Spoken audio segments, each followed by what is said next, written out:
This is my response to question 2. How did we portray certain social groups within our piece? Our two main actresses were Jess and Ella, and they were our two female leads, which already is quite a controversial step. We have two female leads, both quite independent women, and both completely, well, not completely independent because they live together, but they don't have any family.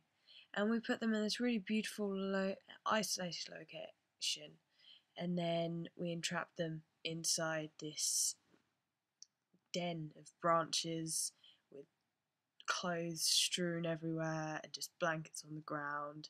And this is not really the general normal representation of teenage girls. They dress quite periodically. They have dated clothes on. They're very simple clothes. They're coloured. I think the most extravagant thing we have is Ella's cardigan because it has a pattern on it. They are represented in an anti-stereotypical way because they are independent and they are very much living on themselves, by themselves. I mean, they're 17, 18, and these girls are living out in the woods. I mean, that's not done in society, really. And I don't think we've portrayed them as sort of like the stereotypical homeless either. I mean, if we wanted to do that, we'd have probably shot in the centre of town with them sitting up on doorsteps. We've shown them as quite sort of, individual little characters.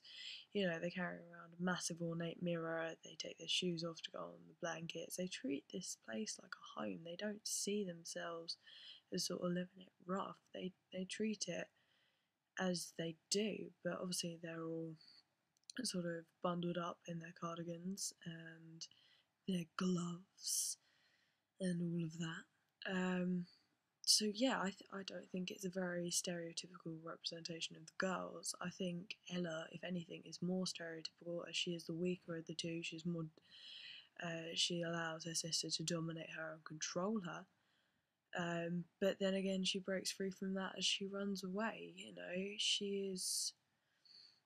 She appears quite a passive character in the main bulk of what you see, but the first shot really gives away that she does get away. She does actually do something within this, piece of film, and she actually, does.